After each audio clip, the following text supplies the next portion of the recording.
Welcome to Pampas and Pencils. My name is Galee, owner of Pampas Gal. My name is Orlandice, owner of Interiors on Point and Top Contracting. And today, this is episode 10, and we're going to be talking about rebranding. We have our guest host, DJ Johnny, owner of Talent Productions, here with us today. So please click and subscribe and hang out with us, grab a coffee, and let's get talking about rebranding. Have you ever been in a business for a few years now and found that your market has changed? One thing you might consider is pivoting and rebranding your business and become better suited for the new emerging market today. So welcome to Pampas Pencils. We'll be talking about rebranding and hanging out with DJ Johnny, owner of Talent Productions. Yeah. So DJ Johnny, do you want to be addressed Johnny? DJ Johnny? Johnny. Good, yeah, okay, yeah. Cool. Dr. Johnny. So tell us a little bit about you and like how did you first get into the music industry? Cool. So I grew up in Toronto, and always had like a love for hip hop, R&B, reggae, kind of where I grew up. It was kind of the big thing. Yeah. And then just one year I kind of went back home, originally from Egypt, from Cairo. So 1 year went back home, kind of fell in love with more Middle Eastern music and Arabic music and so forth, and then found a lot of similarities between that music and between hip hop, house, and R&B and so forth, and started kind of working and making these cool, unique mixes and so forth. And I was DJing like house parties and basement parties and using little like a Discman and like cassette players and rewinding and stuff. It was pretty cool. It was pretty fun. I remember the basement parties. You like sneak out to go to. Yeah. There's always somebody's mom that's pissed off at the end of the night. Kevin, get your friends out of here. I know. I would take my shoes because I lived in the basement. Like I moved my room to the basement, and I would take my shoes. Me and my friend Chelsea would take her shoes, and we would hide them in my closet. So when everyone's sleeping, we would just like sneak out. I had a plan. Full out plan. Didn't do anything for the party. Oh my god, I can't believe I said that on. So I know I'm on to my kids when they're going to be my age. I know. 100%. Yeah. 100%. I think you just made it just a full-out confession for your parents. Right? That's awesome. So like, did you like pre-record your mixes and like play them in the car and like listen to the sound quality? I would listen to them like, oh my god, I'm so cool. Right? I was so happy with all the music and the way it was coming out, and then one of these days one day I was just kind of stumbled into this place, and I see it was a restaurant in the daytime, and at nighttime they would kind of convert it into a nightclub. And there was a guy at that time, his name is DJ Sammy, he's out of Toronto.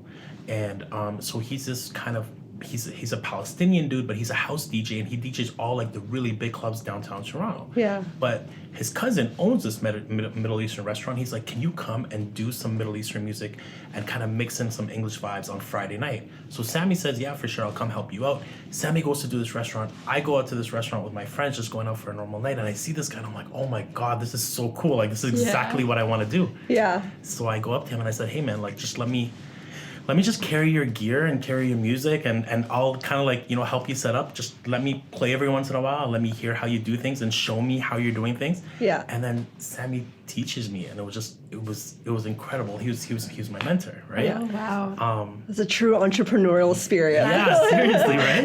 Seriously. One day, unfortunately, Sammy's mom passes away. So I get a phone call, and I've kind of been shadowing him in this nightclub / restaurant for a while, and he's like, hey man, like I'm not gonna be able to make it tonight. My mom passed away. Can you please take over? So I take over, and it was incredible. Like it was obviously very unfortunate circumstances, but the party was a lot of fun. People are having a great time. People give feedback to the owner, like this guy's really good. Yeah. Sammy takes me on as a DJ. I started doing weddings and parties and special events for him as well too. And then I still continue to DJ like in night spots in Toronto and like doing a lot of still like hip hop and still R&B and reggae parties and stuff like that. And still the basement vibes. you gotta keep that ghetto vibe in you. You can't forget your roots. Yeah, you can't forget your roots though. I know. But yeah, and then just basically just developed as a DJ, and then unfortunately left Toronto probably about 2 years or 3 years right after that, and then I came to Edmonton, and then just continued from there. Nice. Yeah, Wow. yeah. I love that you didn't lose where you came from, because I think all of us here, we've came from, some sort of background, and it makes us who we are today. Of course. Yeah. Of course.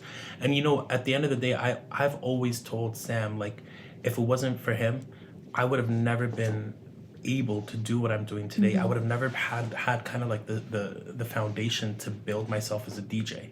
Yeah. It's crazy now that I get flown out to Toronto all the time to do parties and to do weddings and stuff like that. That's awesome. And I Sam would probably be in a position. Sam is still DJing. Yeah. He's more so on the corporate AV side now, but like, Sam would sometimes joke around with me and be like, how are you getting these people to pay this kind of money? And it was,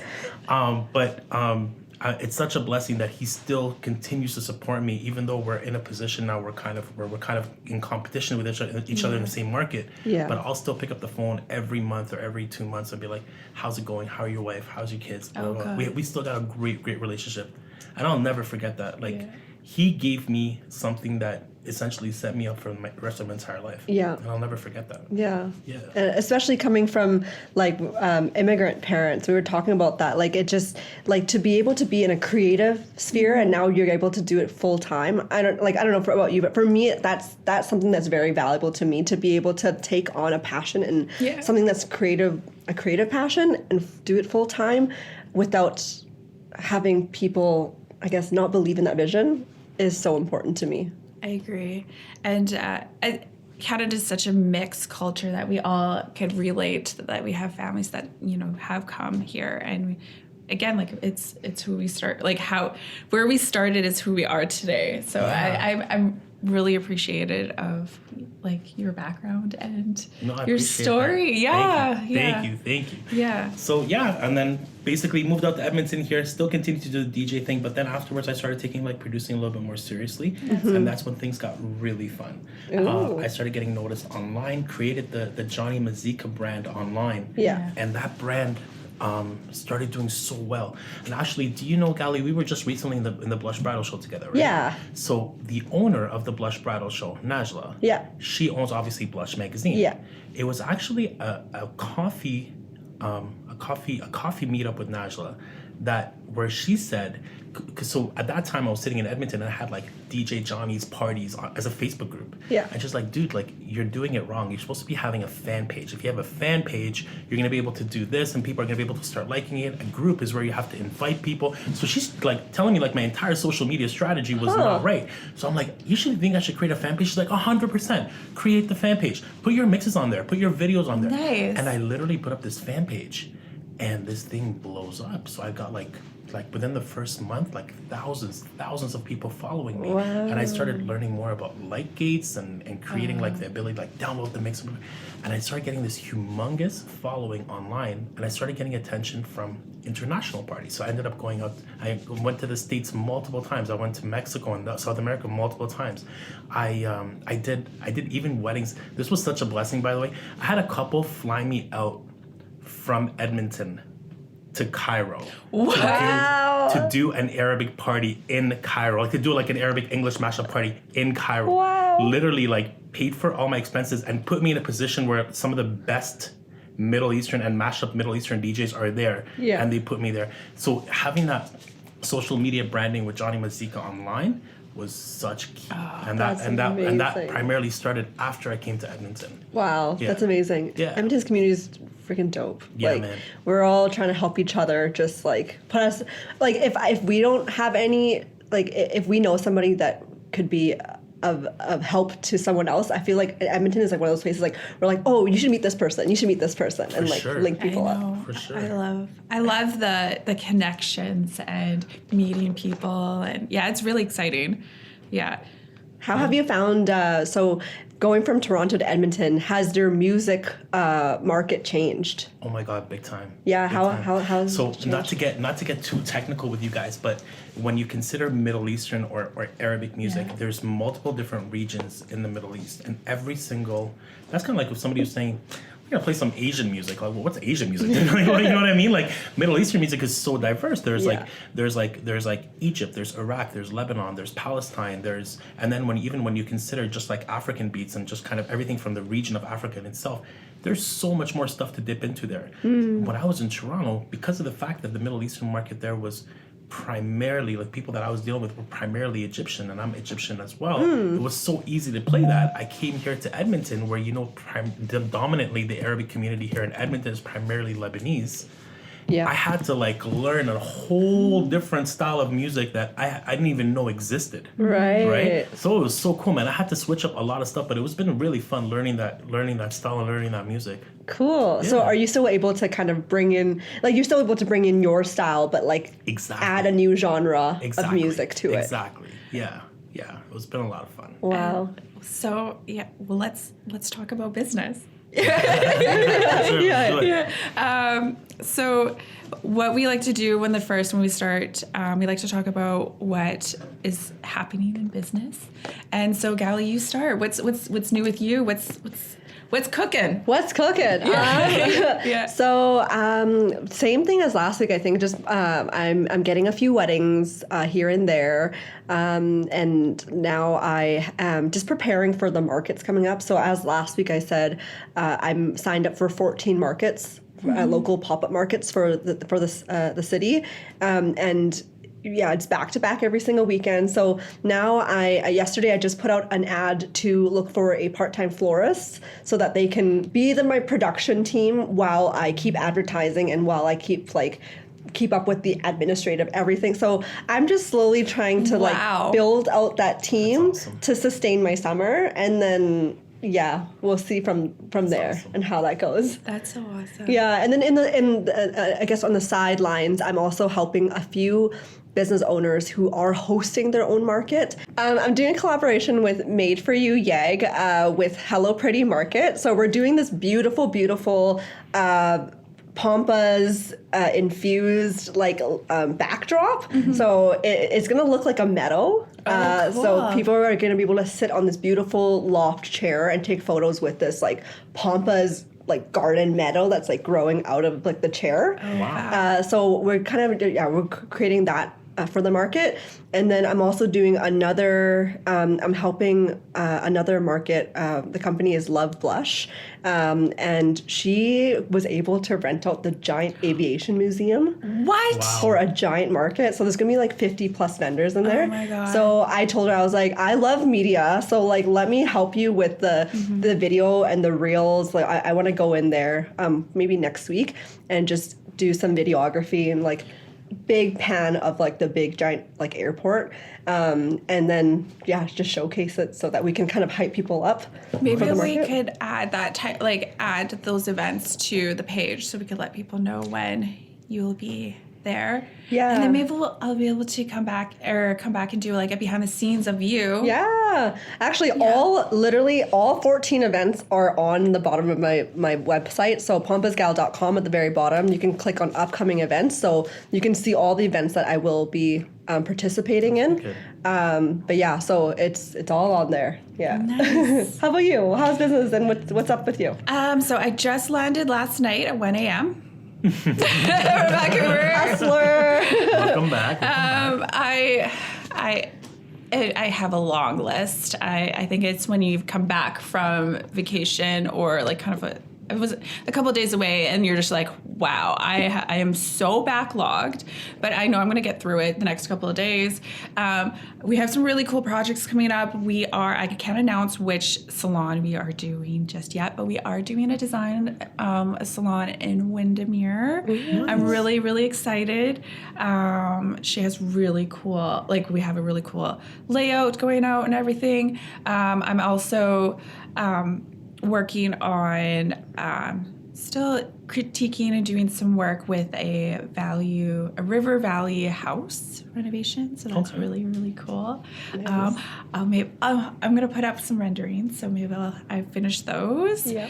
And I'm just finishing up some other projects that I'll be able to push out and be able to. I think I'm in the push out the design because everybody wants to get the construction going. You're in the beginning of the summer, which Yeah. everyone's like in planning mode. Yeah. And so Yeah. it's a lot of stress. Yeah. A lot of What's the stress. color scheme for the salon?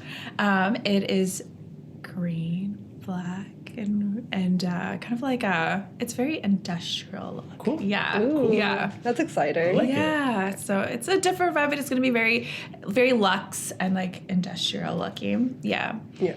I like. Yeah. Cool. Very awesome. How about you, Johnny? What's popping off in your business? We are just gearing up for wedding season right now, so that's been crazy. Everybody wants to talk about their wedding and wants to talk about all the details and get all the music set up and so forth. I have 4 DJs that work under my company like on a regular basis. So on a given weekend, we can have up to 15 weddings, 5 on each day, Friday, Saturday, Sunday.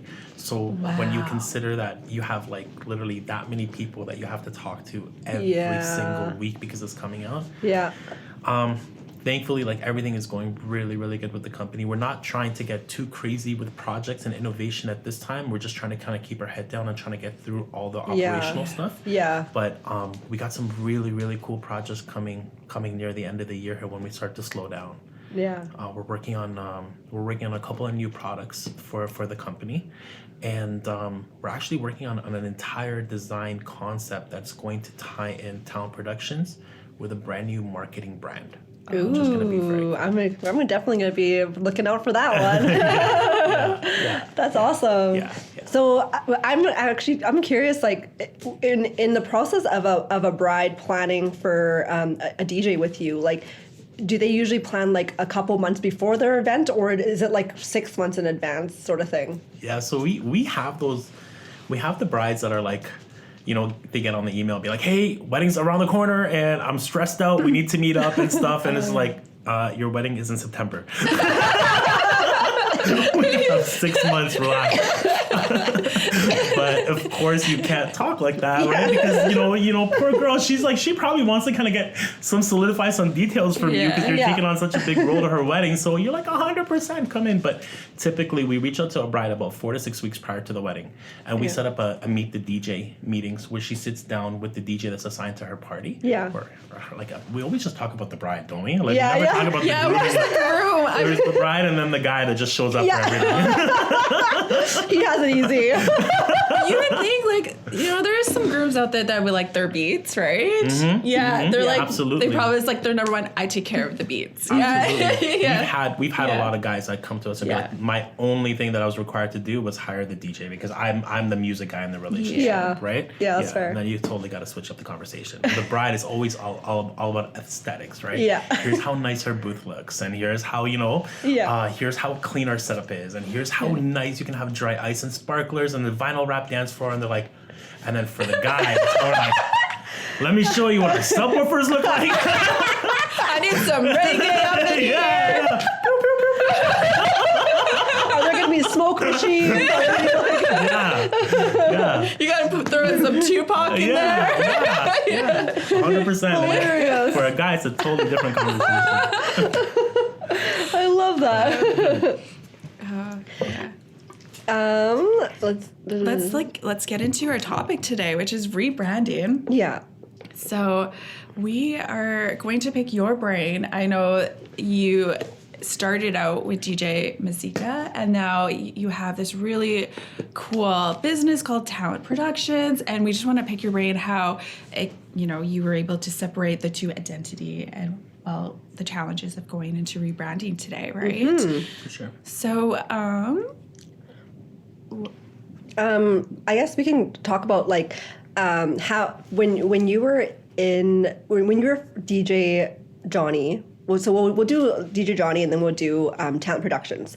When you're DJ Johnny, what kind of music industries were you inclined to take on? So like I know with Talent Productions you do a lot of events and weddings, but like what was the market when you were just DJ Johnny? For sure. So when I was DJ Johnny, the market was still weddings, and I would take on pretty much almost any wedding that wasn't really country heavy. No hate against country, but it's not my vibe, right? Yeah. So I would still take on full Latin weddings, full Western weddings, and obviously mixed weddings, not a problem. Mm-hmm. But weddings was still part of my market. very specific ones. Yeah. And then corporate events, we're still part of my market, but again, not very, very heavy in corporate events. The primary thing I would say was the touring DJ, the come down to Hookah Lounge in Toronto, come do a party there, and then come go to this place in LA, whatever. And that was like my vibe, like the cool touring DJ, the one that does parties and like mashups and turn ups, and we're going to party till 4 o'clock in the morning. That was my vibe. Yeah. And then Talent Productions, right? Completely different vibe. Yeah. Right? Yeah. So I remember the kind of the key moment when I realized that we needed to create another brand. And I think that that's so important. As an entrepreneur, you always want to question the why, right? Yeah. We all know how much work gets involved in all of our businesses, and how much our business will literally take as much time as you're willing to give into it. Mm-hmm. So before you take such a big step, from a time-wise and a financial-wise investment, you got to really question the why. And I was sitting down with one of my friends, and I was telling him, I'm like, I don't know how much longer, I'm going to be able to maintain the Johnny Mazeeka brand. And I was working in IT at the time, and I was working in IT for quite some time, and I hated IT, like absolutely hated IT. But when you have immigrant parents, they're always like, get a real job, right? Right? And I was just telling him, I'm like, I don't know how sustainable it's going to be. Like, I want to get married, I want to have kids and so forth, and I just don't want to keep traveling, and I don't want to do the whole thing. And he said, I remember he said something. He said, you're either gonna, as a brand and as a company, you're either gonna grow very fast but grow like basically in a small capacity, or you're gonna grow in a large capacity but you're gonna grow slower. So if I were you, I would basically separate the two different brands that you have. There's Johnny Mazeka, Middle Eastern mashup stuff, and the parties and stuff like that. Let's keep that on a separate. But you're also doing a lot of like Western Canadian weddings that have nothing to do with that type of identity. Yeah. So create a second brand for that. And I said, great. And I said, you know what? And that's when the Talent Productions brand was born. And it started off with creating a new presence online, creating a new presence on social media. And man, it was so painful to see like my Facebook following was like 50,000, something like that. It was crazy, and I think still even around. I don't even use who uses Facebook. It's surprising. There's a lot of people who plan events who uses Facebook. Yeah, and I get surprised all the time because people will invite, and I'm like, who's using Facebook? It's like, seriously, my mom. Who's using Facebook? And my grandma. And I started getting all this following, and obviously, like, having that kind of following on Facebook back in like 2005, 2006 was so key, was so clutch. But then now I had to create this brand new brand of a Talent Productions, a Edmonton wedding DJ company that is a lot less cooler, right? And I had to compete against some really, really big names that were already established in the industry. And it was literally starting right from the beginning. And that was... I think that was probably one of the biggest challenges in my life. How many years have you had Talent Productions now? I've had Talent Productions. We were a sole proprietorship as of like 2006, I believe, or 2007. So it's been quite a few years. And then we went in corporate as of 2013, like a full out brand and everything like that. Nice. So yeah. So going back, I'm going to take you back just a little bit. I loved how you said that, going into industry there, you're up against other people. How did you define and your own brand against them? Like, what was your challenge on that? So the one of the key things that I had working on my side is the fact that I had already won the trust and the business of a certain group of people in the city. People that were hired me for their wedding and so forth. Primarily people in the Middle Eastern community. But these same people were teachers in high schools. These same people were on the social committee in their company. These same people knew friends that were getting married. So they used their trust in me as a Middle Eastern mashup DJ to basically recommend my company to these clients. So it's I already kind of had my foot in the door already in that market, but not to the full capacity that I wanted. So I used that as much as possible. I used the connections that I had and that I built in my first brand to kind of get my second brand on its feet. Nice. Yeah. Awesome. So we talked about how separating the personality, right? Yeah, I guess to add on to that is like, so now that you have these two identities, like how do you communicate like what is DJ Johnny and then which one is Talent Productions? Like what are two characteristics that really separate the two? Two characteristics that really define the two. So Talent Productions is primarily going to be focused on, I would say, weddings and Western weddings. Yeah. So if you take a look at it, it's all about how we did our branding. Yeah. If we did something that has to do with party that DJ Johnny's throwing in Toronto, or like Taste of the Middle East in Toronto or something like that, I'm doing a feature spot or something, it was not going to be on the Talent Productions Instagram or social media, because I really felt like that adds no following, no value to my followers on that brand. Right. But on the Johnny Mazeka brand, it definitely made me look like kind of like a superstar, right?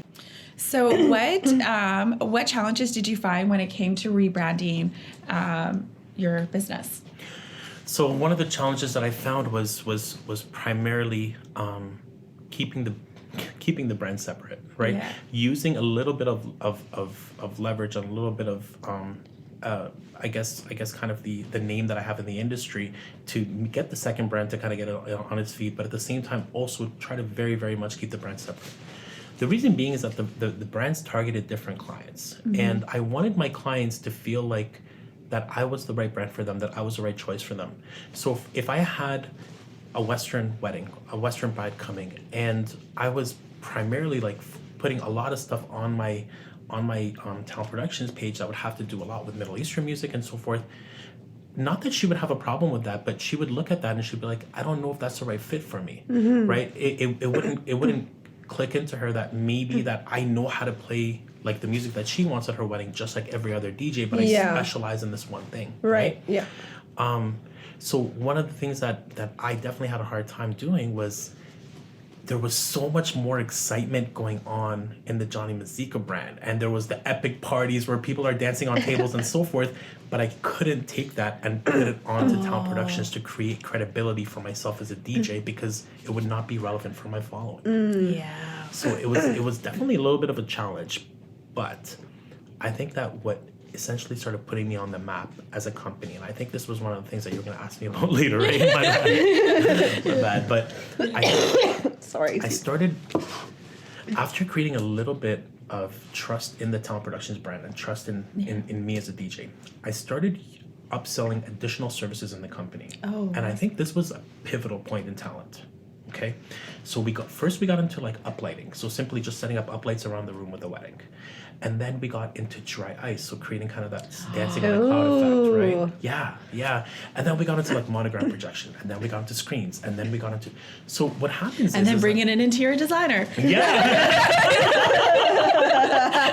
Sorry, I had to throw that in there. All good, babe. And Pampas grass. Yeah. Might as well throw it all in there. Pampas grass backdrop, right? Yeah.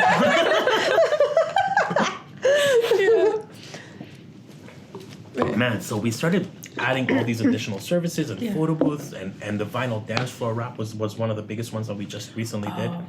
And what happens is that I found that when somebody has trust and faith in you, in the service that you offer, they are much more likely to buy an additional service from you based on the fact that they understand that you're very good at service A, then technically you must be good at service B and service C and service D, right?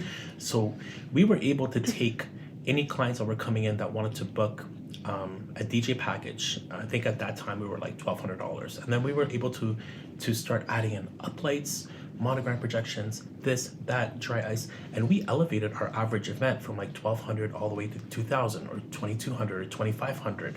And today we sit at our average event is like, I think about $3,100. So the reality is like we're still offering affordable services, but because of the fact that we're offering such a big spectrum of services, it's creating more and more revenue for the company. Yeah. And now I get to be a part of these really epic weddings. So I get to showcase like an amazing dance floor, and I get to showcase an incredible backdrop with some lighting and this and that. So my Instagram following started. Right. I became now a page where people were following to kind of see what's going on in the city. Yeah. And then it just, at that point, started getting the attention of other brands and other hotels, and that's when things started getting better. That's awesome. Yeah. I find that when it comes to design, period, the presentation is key. Yes. So when you're saying like backdrop and that, when people see that, their eye gravitates to that presentation. They're like, wow, that aesthetic look, I want that look. And then they automatically want to look more and more. And providing that, like that package and that service, like no one else. And that's amazing. You're taking care of them, and you're being able to provide this really cool package for them. Absolutely. Yeah. Absolutely. And in a way, you get to craft your brand identity, because like if you're doing the dance floor and like the lighting, like you're cohesively going to be creating the same look for your brand and for your DJ sets, like all the time for every event, if they get the same package. Absolutely. So, absolutely. And it just, as a bride too, or as a wedding couple, really gotta stop leaving the group. we're not forgetting you, grooms. Wedding couples really don't want to deal with 17 different vendors. No. They want to deal with one person, and they want to deal with, I don't want to say they want to deal with as little people as they can. So if they come and they see that I have the DJ service, I have the lighting, I have the dry ice, I have the sparklers, I have the photo booth, that one consultation with me, by the time we're done, it's almost like I sometimes I feel like I'm a wedding planner. Like, no disrespect to wedding planners. Like, I know you guys do a lot more, but I'm just saying, like, okay guys, so when's the first dance? Cool. So we're gonna basically do the sparklers and the dry ice at this point, and we're gonna shoot it off from at this moment, and we're gonna shoot off the sparklers, right? Yeah. That's the whole timeline. Okay, and then your photo booth is gonna start at 8:30. We designed the monogram for the dance floor. Do you want the monogram for the dance floor to be watermarked and all the pictures on the photo booth? Yes. Okay. Cool. So now it's just like literally they've covered 6 or 7 services in one meeting with one person, and that one person is just one email away, right? Yeah. And they know that I'm there coordinating all these services for them instead of having to deal with so many different companies. Yeah, right? especially for brides and grooms who don't hire a wedding planner. Yes. Like that's so beneficial that like you can, I guess take care of the details. Yes, Yeah. absolutely. You know, it's really cool. That just kind of popped in my mind. Galee and I did I think it was bridal fantasy in February. Yeah. And I did kind of like a speech of how to design your event, and it was on the 5 senses. And you just captured 2 senses right there. It's Yeah. like, What are they? so the 5 senses is sound, touch, taste, smell, and I know this one. Hearing? Sound? Hear, Oh wait, hear. no, Yeah. So you Yeah, just the 5 did senses, yeah. you just did like the lighting. That's Oh, the visual. 5 senses and like 5 like The basic 5 human basic senses, human and then you were senses. talking about the elaboration of every single one of and them. Okay, how cool. to design off of that. And you just captured like the 2 senses already, is the sound and then like the ambience, the look, like the Yes. Yeah. Yes.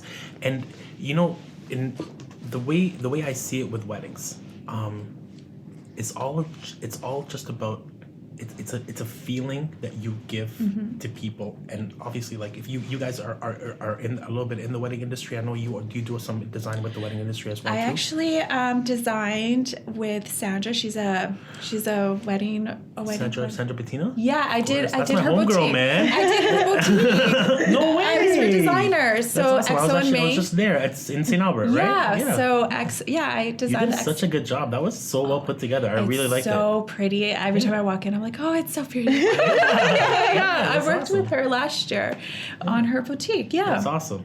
Sandra's super cool, and she's been supporting us from day one, man. Oh my gosh, I wanna bring her on here. Yeah, you should. Yeah. And she's a character too. Oh, like, she's awesome. too to much fun. talk to. Yeah. Yeah. But I was just saying, like from a decor perspective, I think it's just you were mentioning senses and so forth. I think that when you're working in this industry, you just have to realize that it's not so much about a service and so forth. It's just the experience, how you make them feel. We're not, I always tell my staff, we're not in the business of doing audio and DJ and lighting. We are in the business of providing unforgettable experiences. And that is our slogan, that's our tag, that's what we kind of feel like is the thing. We want people to think back about their wedding, and just even thinking about it draws a smile to their face, right? And that's what we live on. Oh yeah. I'm getting children now because I want to experience. Johnny, we need to do a basement party. Yeah, for real. I got friends. We want to do it. Only the VIPs are invited. That's awesome. Do we have any other questions for Johnny? What questions do you have for us? Yeah. I wanted to ask you guys, essentially, what are some of the challenges that you find in the market right now? What are some, and what are you doing to overcome them? In our respective industries? Yeah, in your respective industries, yeah. Do you want to start? I feel like timeline is, because when it comes to timeline, that, you know, we have so many people that have so much, I guess there's so many people wearing the hats, and especially when it comes to suppliers, manufacturer, and then trades, we want to be on a certain deadline. And if someone is backed up, then it kind of pushes us out. And the demand right now of the supply chain. So I've learned to start sourcing in stock items, but then you're like, oh, I like this one tile. It will make the place look so fantastic, but it's delayed like till October. And you're getting a lot of that right now? Yeah, just with like the supply chain. But I'm learned to like, okay, maybe we could start the project later if the client is okay, or we source something else that's very similar that's in stock. So I'm learning to be more of a chameleon that way, and that's what we're dealing with right now. I know I'm probably not the only designer that's dealing with that, but yeah. What about you, Guy? Touching on a little bit of the logistics. Yeah, supply chain is really expensive too. Like, yes, it went up. Yeah. Oh my gosh, like quotes. Yeah. Everything is a bit more expensive. I think a lot of us are in that, where you probably put out a quote, and then it was just like, client calls you like 3 months later, be like, yeah, we're gonna go ahead with it. And you're like, oh well, we gotta look at this one more time. Yeah, that's why I put on the bottom of my quote that the quote's only valid for like 90 days for my weddings. But if it's like a commercial, it's like within 30 days. And I've learned that we've done that too now, because it's 100% like the material costs are going up, and we're here to make money, not to not lose. Eat. Yeah. You know? And that's really hard because, you know, delivering that bad news to clients, like, actually, it's about 15% more. But a lot of clients are very understanding, especially with the market that's going on right now. Everything is going on. Gas. I think like in Vancouver, it was like $2 a liter. Yeah. Like, crazy. Wow. It's crazy over there with gas prices. Yeah. And I think one thing I want to also ask you guys is, what do you guys see, like, what are the trends that you see? If you were to obviously as an entrepreneur, you want to plan for, you know, the next 2 or 3 years. What are some of the market trends that you guys are seeing that are going to be upcoming, things that are going to catch on here in Edmonton, and how are you preparing yourself to kind of address these trends? I can go. For me, I guess relating to Pampas grass dried florals, we're hitting a time where post-pandemic, everyone wants to create events, hence why I have 14 events just like planned. With that being said, like, with events coming up, like, I know that people are looking for backdrops to create like these Instagrammable backdrops and, you know, to have it picturesque. So with my business, I'm already thinking a few years in advance, like, I got to start creating larger installations. One thing with my business, because it's such a niche business, and it's not like, it's still very new. It's not like there's been Pampas grass designers for the last, 10 years. we are only in our like second year of dried floral arrangement florists, and I know that the more I put out the type of products that I can create on Instagram, that's when we will actually get leads and people interested, because they've never seen something done with this pampas grass like that before. Yeah. So in a way, that's why I need to have a florist, because the more I produce in designs, the more people are like, oh, I want that at my event. That's so awesome. and like I do have to resort back to Pinterest a lot, because there's already curated designs that people have created. I'll be like, cool, I can like create something like this but add my own twist to it. Being someone who's just starting, it's so hard to be able to create all these designs like on the fly and like push out new content all the time. So Pinterest is my best friend. But I hope I get to the point where I am creating my own unique designs and like not needing to depend on Pinterest, but like I have to piggyback off of these like existing templates and then give clients inspiration that way. Yeah. Yeah. We do Pinterest quite a bit as well too. We get the bride that's like, I want my wedding to look like this. My budget is $17. And you're like, this is not gonna happen. Actually, I do want to go back to that question you first asked. Yeah. I think budget is huge too. That it's difficult that it's being able to. One thing that I found is when clients come to us and be like, we like this kitchen, it's beautiful, and we're like, it's gorgeous, what's your budget? And their budget does not reflect. And because we've done it so many times and we learned like the material cost is going up and stuff, we do have to be very transparent now on it. And now I'm getting used to the numbers now. Like I have ran into some projects I was like, okay, we went over budget, but now I'm like starting to understand the budget and what it really takes for that look to come. And I'm getting a lot better. But like sometimes like HGTV isn't really, I'm sorry. You're watching GTV. Yeah. But like we can't do that in 1 week, or maybe they have a type of affiliate or somebody that wants to showcase their work, and it's like, you know, they have some type of, you know, agreement, but $10,000 for like a huge kitchen, like it may not be doable. And that's sometimes like when you do meet a designer or a contractor, sometimes that contractor will bring you down to the ground. Yes. Yeah, and be like, this is, and I think that goes for events and weddings and stuff. You're like, yeah, $17 won't. It'll give you, it'll give you a song.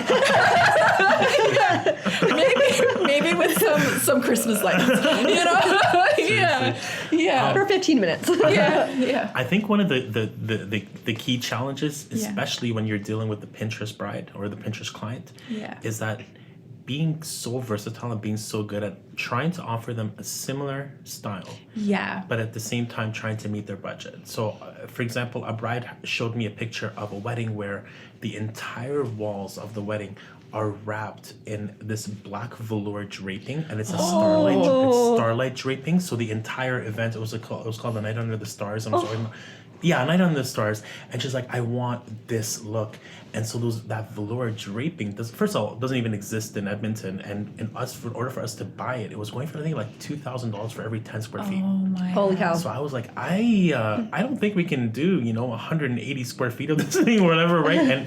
And but I said, you know what we can do though, is we can take like a projection, we can do like a global projection, and we can kind of stencil those stars on the walls and just shoot them all over, do some blue uplighting to give the room a splash of color, and we can get a very, very, very similar look, and it will cost you probably everything all in probably about $1,500 to do the entire thing. Yeah. And it was like, perfect, that's my budget. Yeah. And we were able to hit it. So I think one of the challenges that we have when we're dealing with people that don't have a budget that kind of fits what their vision is knowing how to play around to get the same aesthetic or same look or same feel without doing that exact same thing that was done in the picture, right? Oh, I agree. And I think I like that type of like problem solving when it comes to clients, because that's when you get really creative. And then, but sometimes I'm like, what is your must and what is like we could do after? Mm-hmm. You're like, I could come back and we could do second phase, and and sometimes that works. We do it in 2 pieces, or we kind of tweak it that it looks like that Pinterest that's worth like $2 million. But really it's a quarter of that. Yeah. So there's different avenues. Yeah. It's not a granite counter, but it just looks like a granite counter. Yeah. Absolutely. So let's move into our affirmations. We just have about like 9 minutes left. So Okay. let's move into our affirmations and we'll close out. Okay. So moving into our affirmations, so Johnny, what we like to do is we like to kind of, I guess, state one of our affirmations that we're working on within the week or within the month. It just helps people kind of give us an inside look of like what we're working on personally or in business. Do you want to start with your affirmation? Okay. I am refreshed. Refreshed. Refresh, yay! I am refreshed. Nice. Yeah. No, I am actually, I'm going to keep mine from last week. I am grateful. I am very grateful for everybody who is in my life, and just keep going. I know sometimes my business partner always tells me, he's like, sometimes you just don't stop, and you don't, like, sometimes I get really hard on myself, and I came a long ways, and I work really hard, and I can stop and smell the roses. Yes. I guess I don't appreciate what I've come so far. Yeah. And I need to sometimes, because when you are in business and you try to like up the ante and challenges, you're like, I need to do more, I need to do this, and you're like, You're pushing your threshold. yeah, and people are like, you know what, you're so hard on yourself, you did so much, and I need to like stop and appreciate that and be very grateful, because like we get I don't know, our minds go so fast. Sometimes it doesn't shut off. Yeah. No, I feel Yeah. It's like we got to take the moment to self-reflect and look backwards rather than constantly just looking forward. Yes. Right? Yeah. Agreed. Yeah. What's your affirmation statement? My affirmation statement is that I am balanced. Because I feel like right now I'm trying to, like, last 2 days, I went to the gym 2 days in a row, and that's like huge because I haven't been able to do that for months. That's awesome. And I know in the back of my mind, no matter how hard I work, like I need to take care of my body. I need to like eat well. I need to like be healthy. And I've been putting that on the back burner for so long. And so this week it's still really busy and chaotic, but like I am trying to find little nooks of like an hour where I'm like, okay, let's hit the gym, pack my bags, throw it in the car, let's go. Like, don't even check your phone and get distracted with emails. So being able to find a little bit of balance is what I'm aiming for this week. Yeah. Nice. Yeah. Nice. How about yourself, Johnny? I was thinking about this because you guys kind of put this on me right before we did. That's how we like it. I've never really done an affirmation statement before, but I thought about it, and I think my affirmation statement would be, I'm innovative. I'm working on some solutions to the business, some of the problems that we're having in the business. And then I'm also working on new products and new ways that we can accommodate clients. And then I think the second affirmation statement that I want to do is I'm a leader. I've just taken on a role in entrepreneurial coaching with a young man that's trying to kind of get his company off the ground. So I'm helping him out. And then on top of that too, we have about 2 new people in our team right now that we're teaching and kind of putting them into a leadership role where they can be kind of frontline working with clients and so forth. So I think that those will probably be my 2 affirmation statements. Oh, I love that. Oh, we need to have you back on an episode where we're talking about leadership. I love that. I absolutely love that. Because I'm like being in year 2, like I'm just trying to figure out how to delegate and manage a team. And I mean, I come up with challenges like every day as I'm trying to lead a team. But it's a constant challenge. So it's tough because when you go into first year of business, you're wearing all the hats. Yes. And then when you try to transition into like building a team, it's like, okay, I could do that one. Okay, I could do that one. And then you're holding all these tasks and you need to like push it out and delegate it, right? Oh my God, yeah. Yeah. And that can be like an entire whole other episode about how to switch off from being like a single entrepreneur and then going onto a team and learning what should I be taking on and what should I not be taking on. Yeah. But I think for all of us as entrepreneurs, I think one of the most things that kind of just drives us is our struggle, right? I mean, I always talk to people when they want to get into entrepreneurship, and I tell them, I said, like, what do you want? Like, what's going to make you happy? And they get into kind of the same typical, like, I want to be able to take time off when I need to. I want to have financial freedom. I want to do this and I want to do that. And, they close their eyes and they kind of picture that Instagram dream, right? Yeah. And I tell them, like, it's so easy. It's so easy to want that. Everybody wants that. Everybody wants to be in shape and live life on a yacht and have an incredible business where a team is running it for them and they're just sitting there watching their account. Everybody wants that. Yeah. But how bad do you want the struggle? It's how a bad do you struggle. want to? How much do you? What pain and what suffering are you willing to endure to get there? Yeah. Because if you want to be an entrepreneur, you don't gotta love the end goal. You gotta love the suffering hustle. and the endurance that's gonna get you there Yeah. in order to get there. Because Yeah. if you can't love that, you will never get there. Yeah, it's true. Oh my God, I just got chills because that is so true. That is so true. Yeah. Like people don't understand like, oh, you own a business and they have all this like the Instagram dream. But no, they don't really know what the sweat and tears that really go behind. And like there's so many times that, we want to throw in the towel because it's so goddamn hard. Yes. But it's our passion and like people that support us just keep pushing us through. And